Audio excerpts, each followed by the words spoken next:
ആളില്ലാത്ത വീടാണ്, കൂട്ടിക്കിടക്കണല്ലോ.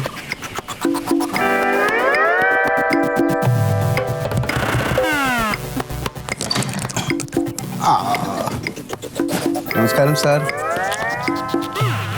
ആരാ?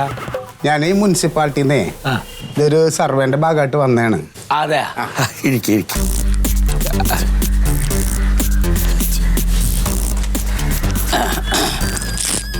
എന്താ അറിയണ്ട്? അതായത് നമ്മുടെ ഈ പൂട്ടിക്കിടക്കുന്ന വീടുകളൊക്കെ അതൊന്ന് നോക്കാനായിട്ട് വന്നതാണ്. ഇത് പൂട്ടിക്കിടക്കുന്ന വീടാന്ന് ആരാ പറഞ്ഞു കുട്ടിയോട്? ഞാനിത് പുറത്തന്വേഷിച്ചപ്പോ എല്ലാരും പറഞ്ഞു ഇവിടെ എപ്പോഴും ആളുണ്ടാവാറില്ലാന്ന്. പറഞ്ഞത് സത്യം. അവിടെ ഞാൻ മാത്രമേ ഉള്ളേ, ബാക്കി ആരും ഇല്ല. അപ്പൊ പട്ടി കയറാണ്ടിരിക്കാൻ ഞാൻ അടുക്കളയിൽ എന്തെങ്കിലും പണി എടുക്കുമ്പോൾ വാതിലൊന്ന് ചാരും, അത്രേ ഉള്ളൂ. പുതിയ ഓരോ നിയമം ഇങ്ങോട്ട് ഇറങ്ങണതിന്റെ മുമ്പ് തന്നെ ഇറങ്ങുകയാണ് സർവേക്കില്ലേ, എസ്കേപ്പ് ടാക്സ്. അതെ, ഈ തറവാടും വലിയ വീടൊക്കെ പൂട്ടിയിട്ട് വിദേശത്ത് ഓരോരുത്തർ ജോലിക്ക് പോകുമ്പോ ആ വീട് ഇങ്ങനെ പൂട്ടി കിടക്കല്ലേ, അതിനൊക്കെ ടാക്സ് മേടിക്കാന്ന് പറഞ്ഞാൽ ഭയങ്കര കഷ്ടല്ലേ കുട്ടിയെ?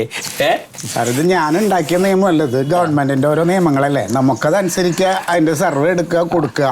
അപ്പൊ ഇവിടെ എപ്പോഴും സാറ് ഉണ്ടാവാറുണ്ട്. ഞാൻ ഉണ്ടാവും, ഞാൻ മരിക്കുന്നവരെ ഈ വീട്ടിലുണ്ടാവും. സാറിന്റെ പേരെന്താണ്? എന്റെ പേര് സുഗതൻ. സുഗതൻ. അതെ. എത്ര വയസ്സ്? എത്രയാണ്? വയസ്സ് 72.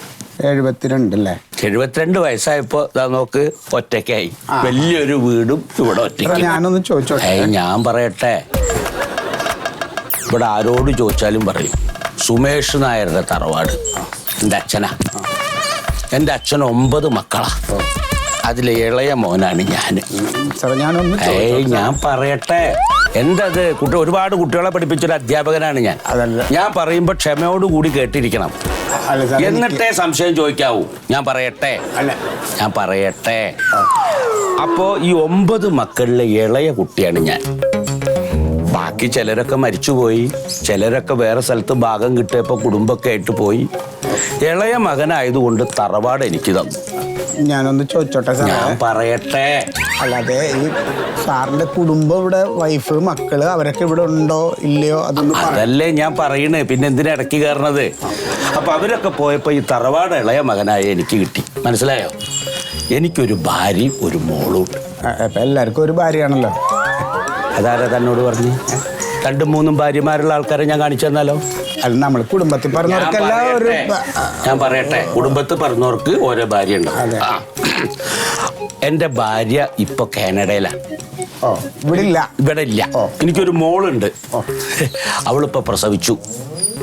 അപ്പൊ ഒരാഴ്ചയായിട്ട് എന്റെ ഭാര്യനെ എന്റെ മരുമകൻ കാനഡയിലേക്ക് കൊണ്ടുപോയി. ഇപ്പൊ ആരോടും മിണ്ടാനും പറയാനും ഒന്നും ഇല്ലാണ്ട് ഒറ്റയ്ക്ക് ഇങ്ങനെ കഴിയാ.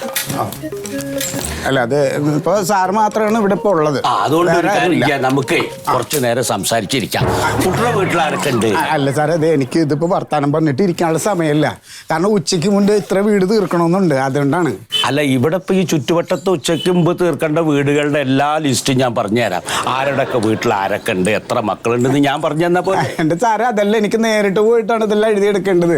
അതാണ് സർവേ. ഒറ്റയ്ക്കല്ലടോ, മിണ്ടാനും പറയാനും ആരുമില്ല. അതുകൊണ്ട് കുട്ടി കുറച്ചു നേരം ഇവിടെ ഇരിക്കും. അതിനിപ്പോ എന്താണ്, സാറിന് ഫോൺ എടുത്തിട്ട് വീഡിയോ കോളിൽ വൈഫിനെ വിളിക്കല്ലോ, ടെക്നോളജി വളർന്നൊക്കെയല്ലേ. എടാ മണ്ട, എന്നെ ആരാ പഠിപ്പിച്ചത്? കാനഡയിലെ രാത്രിയാവുമ്പോ ഇവിടെ പകലല്ലേ, ഇവിടെ പകലാവുമ്പോ അവിടെ രാത്രിയല്ലേ. അപ്പൊ ഞാൻ പകല് വിളിക്കുമ്പോ അവൾ ഉറങ്ങാവില്ലേ, അവള് വിളിക്കുമ്പോ ഞാൻ ഉറങ്ങാവില്ലേ? പിന്നെ എന്തെങ്കിലും ഒരു ആവശ്യത്തിന് മാത്രം ഞാനൊന്ന് വിളിച്ചു ബുദ്ധിമുട്ടിക്കും. ഞാൻ എന്താന്ന് വെച്ചിട്ടുണ്ടെങ്കിൽ വേറെ ദിവസം വരാം, സാറുമായിട്ട് ഇവിടെ നിന്ന് കുറച്ചു നേരം വർത്താനം പറയാനായിട്ട്. ഒഴിവുള്ളപ്പോ കുട്ടി വരണട്ടോ. അല്ലെങ്കിൽ ഒരു കാര്യം ചെയ്യാം, ഇതില് മോന്റെ ഫോൺ നമ്പർ ഒന്ന് അടിച്ചേ, ഒഴിവുള്ളപ്പോ ഞാൻ വിളിക്കാം.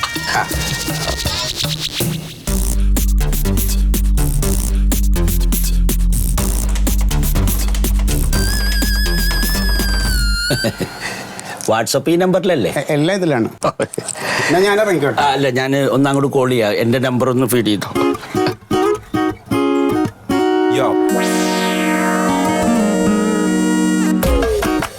വന്നില്ലല്ലോ. അല്ല, ഇതില് നമ്പർ പരിശോധിക്കാനാണല്ലോ പറയുന്നത്. ഒരു മിനിറ്റ്, അതെന്തെങ്കിലും മിസ്റ്റേക്കിന് ചിലപ്പോ ലൈൻ ബിസി ആയിരിക്കും. ലൈനിന്റെ ബിസി ആയിരിക്കും ചിലപ്പോ. 9 നമ്പറേ ഉള്ളല്ലോ. ആണോ? എന്നാ പിന്നെ സാറ് ഒരു 0 കൂടി ആഡ് ചെയ്താൽ മതി, കറക്റ്റാവും. അവൻ്റെ ഒരു പൂജ. 0 അടിയുന്നാ മതി. കറക്റ്റാണ്. എന്നോടാ അവന്റെ കളി.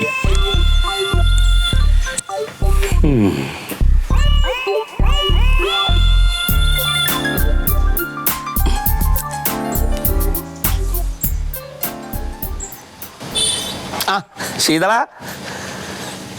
എന്താണോ ഇത് 2 ദിവസമായില്ലേ ഇങ്ങോട്ട് വരാ പറയണു? ഞാൻ ഇവിടെ ഒറ്റയ്ക്കല്ലേ, കുറച്ചു നേരം കാര്യങ്ങളൊക്കെ മുണ്ടി പറഞ്ഞിരിക്കാച്ചിട്ടല്ലേ. ഓ, നിനക്കവിടെ സുഖല്ലേ, പേരക്കുട്ടിയൊക്കെ ആയിട്ട് കളിച്ച് ചിരിച്ചിരിക്കാലോ.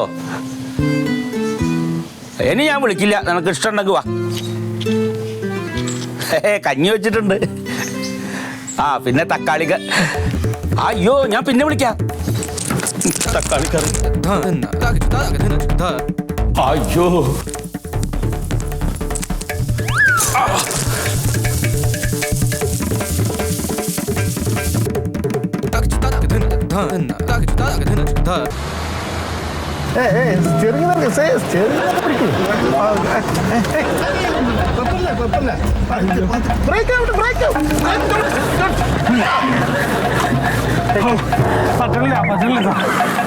ഇളവന്നു മഠത്തിലെ ഇണക്കുയിലേ മാറിൽ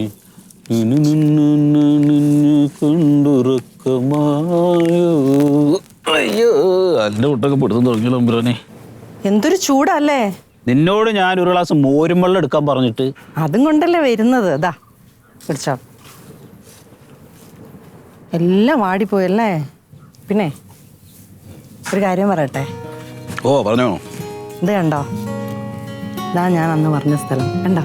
ഇതെവിടെയാ നിന്റെ വിചാരം? അല്ലേ, ഇതെവിടെയാണോ നിന്റെ വിചാരം? ഇത് വയനാട്.